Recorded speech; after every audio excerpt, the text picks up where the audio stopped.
On a Tuesday morning in March 1976, just after 9 o'clock in Lafayette County, Wisconsin, Carl Metzger parked his truck outside the Halverson John Deere dealership, stepped out into the lingering cold that had not yet released its hold on the end of winter, and walked inside to pick up a replacement hydraulic seal for a machine most of the county had already decided no longer belonged in active use, even though in less than 2 years that same machine would become the only one in the entire community that could still do its job. The bell above the door gave a short metallic sound as he entered, and inside the dealership everything looked exactly the way it always did, bright, clean, organized in a way that suggested progress and modern reliability, with new machines positioned carefully across the showroom floor, their paint untouched, their lines sharp, their presence designed to make anything older feel like it had already been left behind, and Carl moved past all of it without slowing down, heading straight for the parts counter where he had been coming for years. The young man behind the counter recognized him immediately, reached under the shelf, and brought out the part Carl had ordered the previous week, and the exchange between them was simple and familiar, the kind of transaction that did not require explanation, because both of them understood exactly what needed to be done and nothing more. But that morning, the sales floor was not empty. Pete Halverson was there. He had come out from the office area and was standing near a new crawler display, talking to 2 farmers who had been considering an upgrade. And when he saw Carl at the counter, he excused himself and walked over with the easy confidence of someone who had spent his entire life inside a business that carried his family name, and everything about him, from the way he moved to the way he spoke, carried the quiet assumption that he understood the direction things were going better than the men who still held on to the way things used to be. "Carl," he said, his tone friendly, familiar, the kind of voice used for someone who had been coming into the store for years. "Still keeping that old crawler running?" Carl did not look up immediately, finishing the small task of checking the part in his hand before setting it down on the counter. And when he did look up, there was nothing in his expression that suggested he had any interest in expanding the conversation beyond what was necessary. "It runs," he said. Pete smiled slightly, the kind of smile that wasn't meant to insult, but carried something underneath it anyway, something that assumed the conversation was already leaning in one direction, and he gestured back toward the showroom floor where the newer machines stood. "You know we've got something out there that would do twice the work in half the time," he said, not pushing too hard, but not letting the opportunity pass either. Carl shook his head once. "I've got what I need," he said.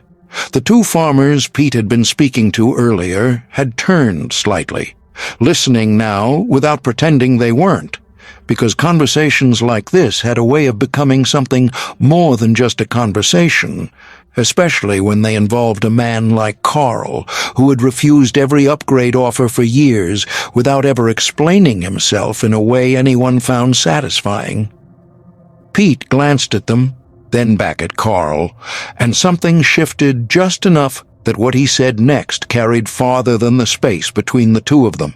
"Carl," he said, just loud enough for the others to hear, "that D4 of yours belongs behind a velvet rope in a museum. It's the most expensive antique in Lafayette County." There was a brief silence after that, not because anyone was shocked, but because everyone present understood exactly what had just happened, and Carl picked up the part from the counter, turned it once in his hand as if confirming something only he cared about, and then looked at Pete in a way that was neither defensive nor offended, but simply direct. It started this morning," he said. "Did yours?" And in that moment, the entire conversation shifted in a way that was easy to miss if you were not paying attention, because Carl did not raise his voice, did not argue, did not try to prove anything, but what he said stayed in the air longer than anything Pete had offered. And before anyone could respond, Carl turned, walked to the door, and stepped back out into the cold. Behind him, the three men on the showroom floor said nothing. Pete watched him leave, and that moment, small and easily dismissed, would become something much larger than anyone in that room understood at the time, because what had just been said was not going to be answered in that conversation, or even that year, but in a set of conditions none of them were prepared for. And if you have ever seen a situation where something people laughed at quietly proved its value when everything else stopped working, then you already understand the direction this story is going. So, before we go any further, take a second to subscribe, because this is one of those stories where what looks outdated turns out to be the only thing that still works when it matters. And if this kind of story pulls you in, you are going to want to stay for what happens next, because what none of them realized walking out of that dealership that morning was that in less than 2 years, every machine on that showroom floor would be tested in a way none of them had planned for, and only one of them would pass. 2 years later, on a Sunday evening in January 1978, the temperature in Lafayette County began to fall faster than the forecast had predicted, and by the time most people realized how serious the storm was going to be, it had already arrived.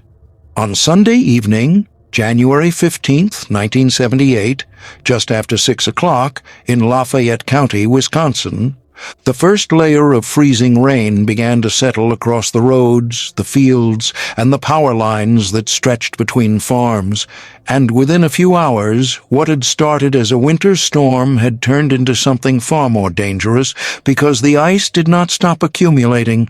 The weight of it bending trees and snapping branches in ways that sent sudden sharp cracks echoing across the valley, and the power lines, straining under the ice, began to fail one by one, leaving homes in darkness and silence that was deeper than anyone had expected. A silence that carried the smell of cold, metal, and wood, burning in the stoves that now carried the full responsibility of heating the houses. By 9 o'clock, the power was completely gone across 3 counties, and for a moment, the absence of electricity was almost imperceptible until the furnaces stuttered. The lights flickered and died, the water pumps stopped, and the phones went silent, leaving families to realize that the systems they relied on were no longer responsive and that the conveniences of modern equipment, the things they had counted on, had vanished without warning. The temperature continued to drop steadily, falling 2 degrees every hour, and by midnight it had reached -8, and it did not stop, moving relentlessly toward -18, turning every exposed surface into a layer of ice that glinted under the pale moonlight, covering roads with a sheen so smooth that even the most careful vehicle would slide uncontrollably, covering fields and pastures in a frozen shell that made every step and every task heavier, slower, more deliberate, and more dangerous. By Monday morning, Lafayette County had become a world trapped between snow and ice, a world where the roads were coated with 2 inches of glare, ice under 6 inches of snow, a world where nothing moved that was not already moving before the storm arrived, and where the county snowplows, 3 in total, were off the road by 7 a.m., one having slid into a ditch, another suffering hydraulic failure in the extreme cold, leaving the remaining plow to fight a losing battle against nature's relentless accumulation. Inside the farmhouses, people awoke to cold houses, frozen pipes, and dead telephones, and for many, the immediate concern was livestock, animals that depended on humans to provide feed and water, regardless of the temperature, animals that could not wait, that could not negotiate or reason, animals that required immediate attention and care, attention that would be made more difficult by the roads that were impassable, by the equipment that would not start, and by the absence of the very systems everyone had assumed would always be there. And one by one, across Lafayette County, Farmers made their way to their barns, each man or woman testing the engines and the controls of the machines they had relied on for decades, each person feeling the growing tension as one after another the modern equipment failed them, the electronic ignitions frozen, the hydraulic systems thickened beyond operation, the backup generators silent, leaving them with the stark, urgent reality that what they had depended on for efficiency could not be depended on at all. And that is when one machine, an old 1963 Caterpillar D4, quietly sat ready in one barn, maintained by one man who had anticipated this moment in a way nobody else had. A man who had been dismissed and laughed at for keeping an antique operational while the rest of the county invested in modern conveniences, a man whose machine would not fail, whose machine would become the backbone of survival in the hours and days to come. And the question that hovered in the air over every frozen farmyard, over every failed engine, over every blocked road, was the same. Who would still be able to work when the world everyone relied on had stopped working entirely? And would anyone even remember that the answer had already been decided long before the storm arrived? By Monday morning, Lafayette County had become a landscape of quiet frustration and frozen machinery, where farmers trudged through 2 inches of glare ice over 6 inches of snow, checking engines and hydraulics, attempting to coax life from machines that had failed when it mattered most. And in each barn, the story was the same. Equipment that was efficient, modern, and highly capable under normal conditions had become useless, incapable of starting, incapable of performing even the simplest tasks, leaving families to face the reality that they had placed their trust in technology they did not fully understand and could not repair in situ, while the temperature continued to drop toward -18, carrying the weight of desperation with every degree. At the Brennan farm, 2 miles east, Tom Brennan tried to start his 1975 John Deere tractor, the pride of his operation, a machine designed for efficiency and comfort, with an electronic ignition system promised to be reliable, and yet the cold was relentless. The module failed instantly, the lights flickered, the starter turned over only briefly, then died, leaving Tom pounding the dashboard in frustration, calling the dealership by phone, and hearing only silence, realizing that the systems he had relied on for years had betrayed him when he needed them most. 1 mile north at the Schultz farm, Dale Schultz climbed into his crawler, a late-model machine with hydraulic fluid designed for standard winter temperatures, and attempted to move feed to the livestock. But the cold had thickened the fluid beyond operational tolerance. The hydraulic pressure failed after 20 feet, and he shut the system down before it damaged the pump, leaving the animals still trapped in snow and ice, the barn silent except for the low wind rattling the siding, and Dale staring in disbelief at a machine he had been told could handle anything. 3 miles west at the Kowalski farm, the backup generator failed to start. The electronic water pump for the livestock froze, and the modern systems installed to ensure security and comfort had become inert, leaving the family scrambling with buckets and sleds to provide water for the animals, realizing for the first time how dependent they had become on machines that could not think for themselves, while the snow piled higher outside, and the glare ice made each step a calculated risk. By Tuesday morning, 3 farms had livestock in genuine distress, the cold relentless, the animals unrelenting in their needs, and the county roads were impassable, leaving neighbors isolated and dependent on a single point of hope that nobody else had considered, a machine maintained by one man who had anticipated failure when no one else had. By Tuesday afternoon, Lafayette County had one operational piece of heavy equipment, one 1963 Caterpillar D4, owned and maintained by Carl Metzger, 79 horsepower of mechanically simple reliability, a machine that required no electric ignition, no computer module, no dependency on systems frozen or without power. Only a man who knew it intimately, who had serviced every part for 11 years, who had planned for this exact scenario, and the thought hung over the county like the frozen sun. Would anyone else even remember that the solution was ready all along, while others struggled in despair? On Monday morning, the third day of the outage, Carl Metzger walked out to his barn and approached the 1963 Caterpillar D4 as he had done every winter morning for the past 11 years, his hands brushing the frost-covered metal with familiarity, his breath visible in the sharp, cold air, and the silence of a community without power pressing in around him, a silence that was both unsettling and absolute in its clarity. He engaged the manual decompression lever, poured a measured amount of starting fluid into the injector intake, and set the hand throttle precisely. The motions practiced, economical, and confident.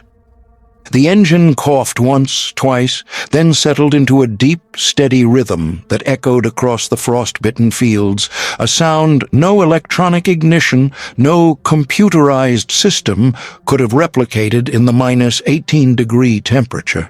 The mechanical fuel injection system, the hand throttle, the hydraulic controls, all components Carl had maintained himself since he bought the D4 used in 1967, responded predictably because he had anticipated every vulnerability, inspected every hose, replaced every gasket, drained and filled the hydraulic fluid with cold weather specification in November, every preparation a silent promise that this machine would work when others would not. Carl's neighbor, Roy, bundled in a heavy coat and scarf, came up the lane to watch, the cold wind cutting through the hills, the frozen snow crunching beneath his boots. Carl explained in low tones, almost conversational, not a lecture, why the D4 started when none of the newer tractors would. Modern electronic ignition systems fail below a certain temperature, their sealed modules unable to generate the spark, their computers frozen into inaction, hydraulic pumps blocked by thickened fluid. Any winterization that had been done was inadequate for the extreme conditions now gripping the county. He gestured to the exposed fuel lines, the injector pump, the control levers, the clean oil in the sight gauge.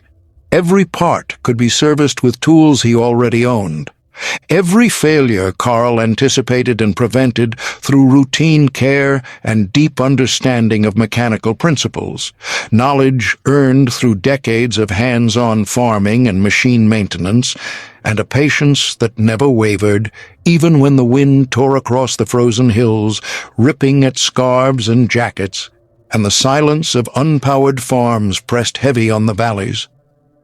Roy nodded slowly, seeing in the D4 not just an old crawler, but a lifeline, a demonstration of resilience, of knowledge applied with precision, and of preparation that exceeded every expectation the county and the dealership had of what equipment could accomplish in these conditions.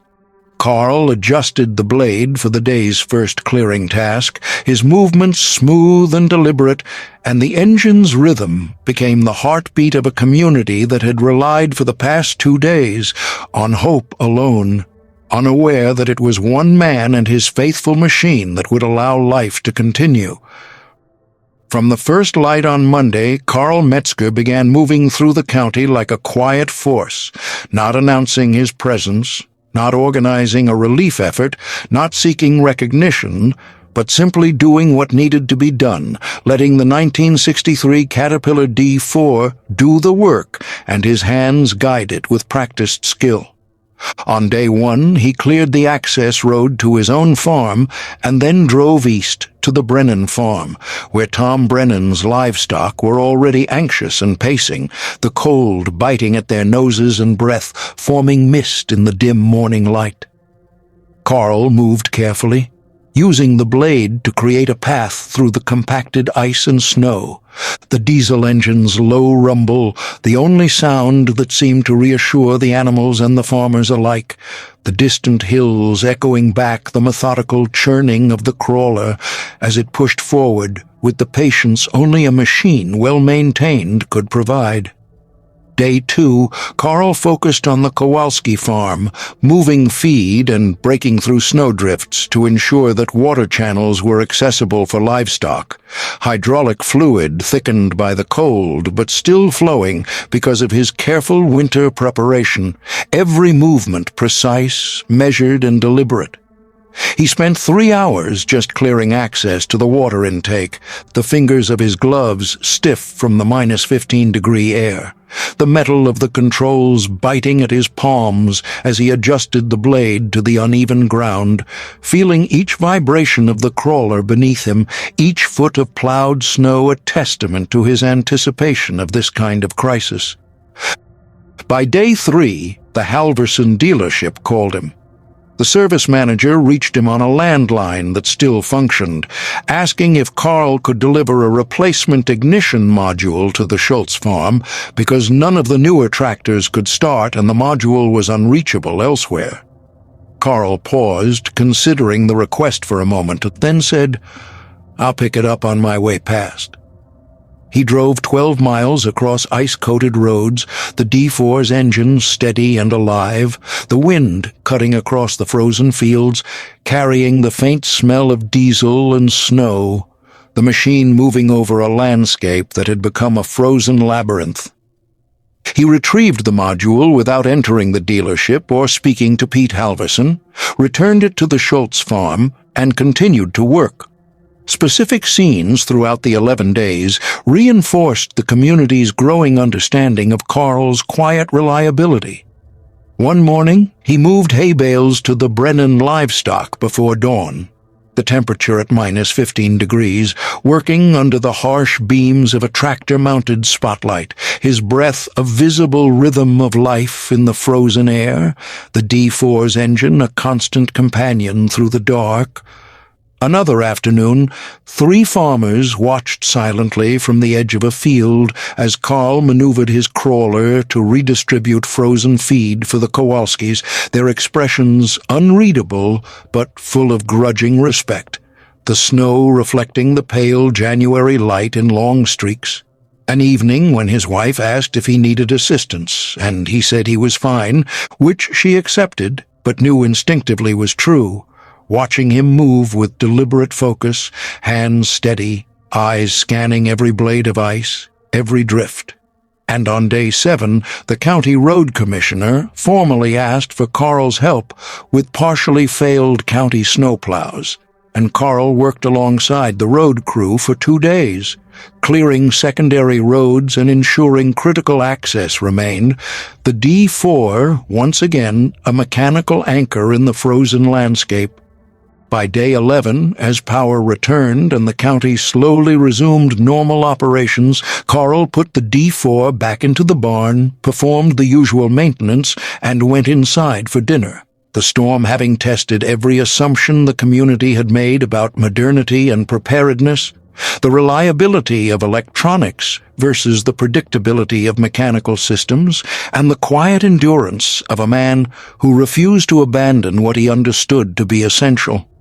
On a crisp morning, 3 weeks after the ice storm had finally relented, the roads were still lined with broken branches, power lines sagging, and patches of ice that had survived the thaw, a stark reminder of the fragility the community had just endured, and Carl Metzger was in the barn, working quietly on the hydraulic lines of his 1963 D4. Grease smudging his hands and the scent of oil and cold metal mingling in the air, when a familiar rumble of tires on gravel announced a visitor. Pete Halverson, the senior salesman from the John Deere dealership, drove slowly up the farm lane, the engine of his pickup crunching the remaining frost under the tires, and stopped at the edge of the barnyard.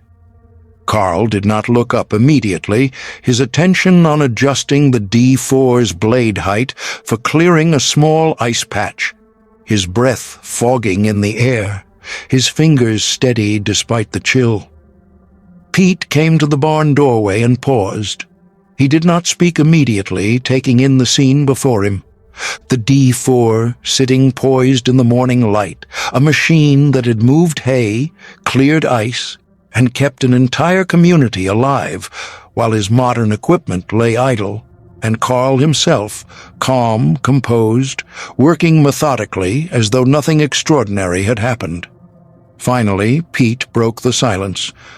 "I heard what you did during the outage," he said, his voice careful, measured, lacking the humor he had shown 2 years ago when he called the D4 a museum piece. Carl did not stop working, did not respond immediately, and the brief pause stretched, almost a challenge, a tension that neither man spoke aloud, but both felt. Pete shifted, leaning slightly against the doorframe, his eyes never leaving the D4. "I want to apologize for what I said," he continued, referring to the velvet rope comment he had made in the showroom, a comment that now sounded foolish against the backdrop of the 11 days when power, technology, and even confidence had failed the county, but the D4 had not. Carl kept moving, adjusting the hydraulic lines, the metallic hiss of the D4's levers punctuating the cold air. After a moment, he spoke, his tone low but firm. "You were selling what you believed in." Pete considered this, his hands clasped, the hum of the barn heating system faintly in the background, the smell of aged timber and diesel oil enveloping them, a reminder that this was a place built for work, endurance, and survival. Pete nodded slowly, digesting the weight of Carl's words. "I was wrong about that machine," he admitted finally, the confession carrying more gravity than any apology in a showroom ever could. He looked at Carl, expecting perhaps a lecture, a critique, but Carl only met his gaze steadily. "You were wrong about what matters in a machine, Carl," he said simply. "There's a difference." And in the pause that followed, the enormity of the statement hung in the air between them. Pete nodded again, this time more deliberately, understanding that this was not about horsepower or comfort, not about style or efficiency, but about resilience, preparation, and knowledge in action. The barn was silent except for the faint clinks and hisses from the D4, the soft scuff of boots on wooden floors, and the distant wind whispering across the empty, frozen fields. Pete finally stepped back, turning toward his pickup, each movement deliberate, measured, as if the realization had slowed him. Carl continued his work, never rising, never watching Pete leave, his mind already moving to the next task, clearing ice from the access lane to the Schultz farm, checking hydraulic fluid levels, and ensuring that the community would remain operational until power returned fully. The acknowledgement from Pete Halverson was significant, but it did not alter Carl's pace or priorities. The morning sunlight streamed through the barn's open doors, catching on the D4's steel tracks, highlighting scratches and wear from decades of use, a machine that had been mocked, doubted, and dismissed, now standing as the embodiment of practical wisdom and preparation. Carl's hands, worn and calloused, moved with the knowledge of years maintaining a machine he understood more intimately than anyone else could, and in the silence that followed Pete's departure, the quiet satisfaction of having been right, and of the community being saved through foresight and care, filled the space more than any words could. And for those watching from a distance, the neighbors beginning to return from clearing their own plots and checking on livestock, the sight of Carl at work with the D4 was a lesson in humility, in preparedness, and in understanding the subtle but profound difference between what looks powerful and what truly works when all else fails. Carl Metzger continued farming until he was 77, and every morning began with the same quiet ritual, inspecting the D4, walking along the tracks to check for wear, examining the hydraulic cylinders, testing the mechanical fuel system, ensuring the hand throttle and decompression lever moved smoothly, listening for the faint hum of tension in the steel. To Carl, reliability was not advertised. It was earned through attention, care, and intimate understanding. Each winter, as frost hardened the soil and wind cut through the bare trees, his neighbors, once dismissive of the old crawler, watched in quiet awe, seeing the D4 plow, clear, and perform tasks that newer electronic machines could not accomplish without repair, electricity, or a service call. The story of the 1978 ice storm spread slowly at first, whispered along fence lines and over frozen water troughs, but its significance grew with each retelling. Farmers who had watched Carl clear access roads before dawn, hauling feed and water, and keeping livestock alive while their own modern machines failed, now spoke of him with reverence. Children and grandchildren of the neighboring farms listened wide-eyed as their parents recounted the 11 days when one man and one machine carried the entire community, and the term the D4 became shorthand for foresight and resilience. When Carl finally retired, he did not sell the D4 to a collector who might admire it only for its age. He donated it to the Lafayette County Historical Society, ensuring it remained not just a machine, but a teaching artifact, a symbol of preparation and quiet heroism. Alongside the D4, he included written accounts of the 11-day outage, contributed by 6 of the farmers whose survival had depended on him. Each entry described not only the physical tasks Carl accomplished, but the calm presence he maintained, the assurance his steady work provided, and the lessons in foresight that he imparted without speaking more than necessary. The Historical Society placed the crawler on display, the steel tracks polished, the hydraulic arms preserved, and a plaque recounted the story in full. The storm, the grid failure, the reliance of the community, and the mechanical knowledge that had carried them through.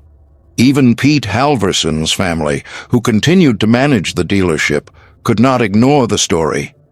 Pete's son, who had grown up hearing about Carl and the D4, ensured that a framed photograph of the crawler in operation during the ice storm hung prominently in the showroom. Customers paused when they saw it, reading the plaque, absorbing the weight of the lesson. Efficiency is not the same as resilience, and preparedness often outweighs power and novelty. Carl's work had transformed the way the community approached winter, maintenance, and reliance on technology, leaving a legacy that was practical, visible, and quietly profound. Decades later, older farmers still recounted the winter of 1978 with Carl as the centerpiece, describing the smell of the diesel in the freezing cold, the sound of the engine vibrating against the icy ground, the way the tracks chewed through snow and glare ice while others could only watch. They spoke of the patience it took to start the D4, the rhythm of its movement across fields when all else had frozen, the sight of livestock fed and sheltered while modern machines lay silent, and the understanding that experience, care, and foresight often surpass horsepower, electronics, or brand-new machinery. Carl's influence persisted quietly in the farming practices of Lafayette County. Neighbors began winterizing machinery more diligently, learning the limits of new equipment, keeping older machines in running condition, and teaching the next generation the value of understanding what they owned, rather than relying solely on what was advertised as modern. The D4 became more than a machine.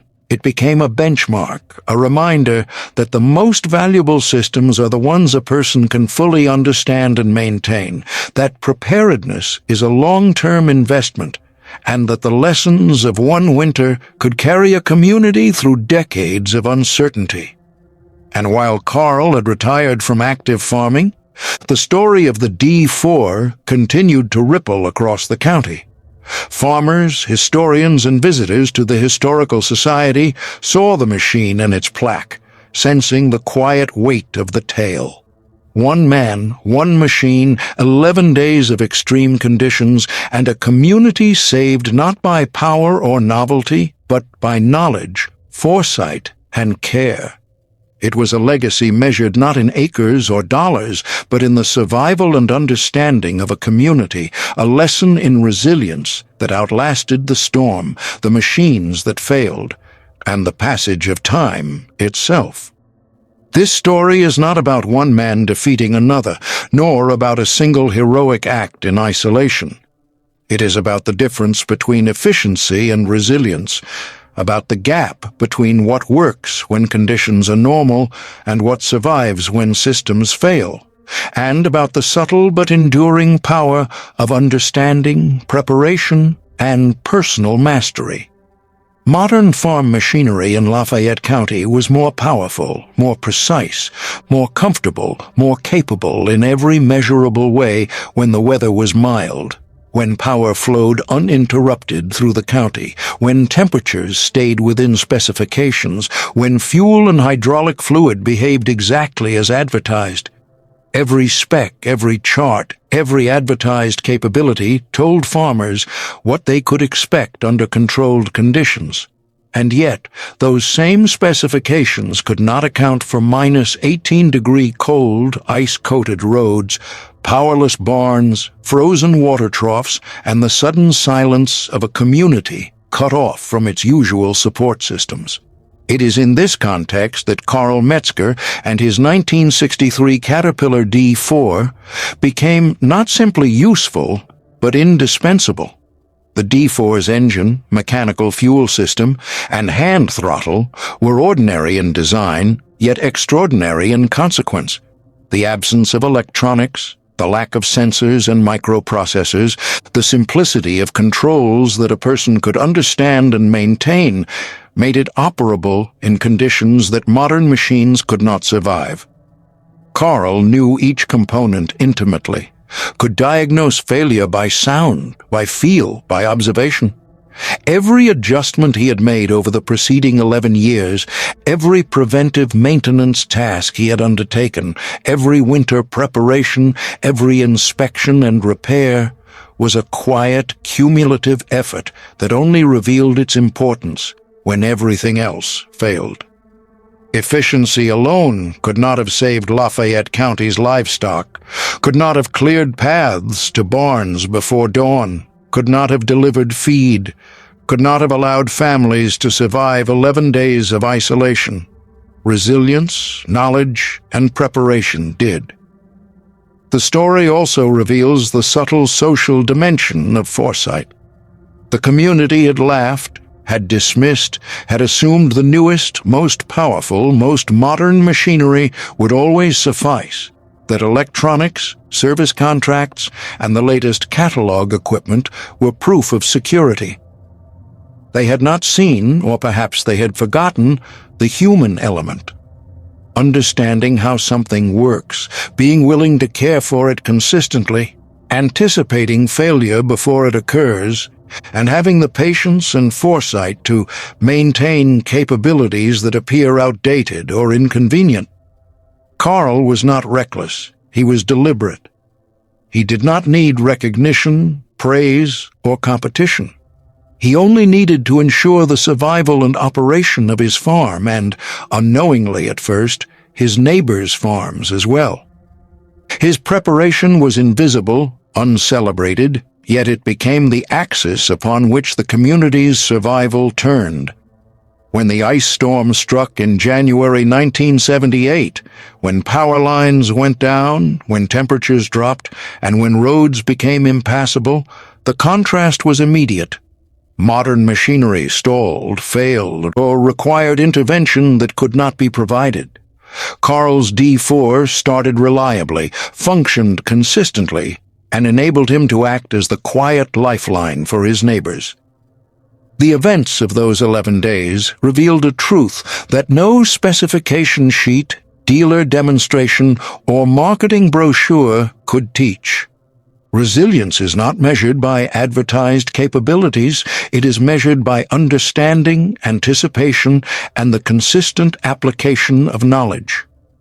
Carl had invested in these qualities over decades, maintaining what the community undervalued, preparing for conditions they assumed would never occur, and, in the process, transforming what they once dismissed as obsolete into something indispensable. The lesson carries beyond agriculture. It is a lesson for anyone who assumes that newer, faster, more complicated systems inherently outperform older, simpler, well-maintained systems. It is a reminder that mastery, preparation, and understanding compound over time, sometimes invisibly, sometimes unnoticed, until the moment when circumstances expose the fragility of dependence and the durability of knowledge. It is a caution against over-reliance on systems we do not control, and a call to value competence, attention, and maintenance as measures of true capability. Carl's D4 was more than a machine. It was an embodiment of these principles, a tangible manifestation of foresight and discipline, and a mirror for every person who has ever overlooked the ordinary in favor of the flashy, the modern, or the untested. And in the aftermath, as power returned and roads were cleared, as farmers assessed damages and adjusted for the lessons learned, the D4 remained as it had always been. Reliable, functional, and quiet, waiting in the barn, a reminder that systems built for understanding last, and that preparation sustained life where dependency alone would have failed. Pete Halverson, once the loudest voice of dismissal, had traveled to Carl's farm weeks later, witnessed the outcome, and departed with a lesson that he could neither advertise nor sell. The value of knowledge, care, and resilience often exceeds what money or modern technology alone can provide. The meaning of this story is simple, yet profound. Efficiency is fleeting, resilience endures. Power is measured by what functions under duress, not by what performs well under ideal conditions. Systems designed for people who understand them are superior to systems designed only for profit or convenience. One machine, one man, and 11 days of extreme conditions revealed a truth that cannot be replicated in a showroom, read in a manual, or bought from a catalog. Foresight, preparation, and intimate understanding of what one owns are the most valuable resources of all. The story closes not with celebration, but with reflection. The D4 rests quietly in the Lafayette County Historical Society, and visitors, farmers, and students alike see its tracks, its controls, its simple mechanical ingenuity, and are reminded that what is overlooked, maintained, and understood often matters most when the unexpected arrives. The lesson is clear, timeless, and universal. Efficiency is convenient, resilience is essential, and preparation transforms ordinary tools into life-saving instruments. If this story stayed with you, there is something you can do right now that costs nothing. Hit the subscribe button below. Every day on The Last Acre, we share stories of ordinary men and women whose foresight, preparation, and quiet decisions made all the difference when everything else failed. These are stories of land, machines, and knowledge that outlasted the unexpected. If this story reminded you of someone who planned ahead, maintained what others abandoned, or kept their cool when the modern world faltered, tell us about them in the comments. Those stories belong here too.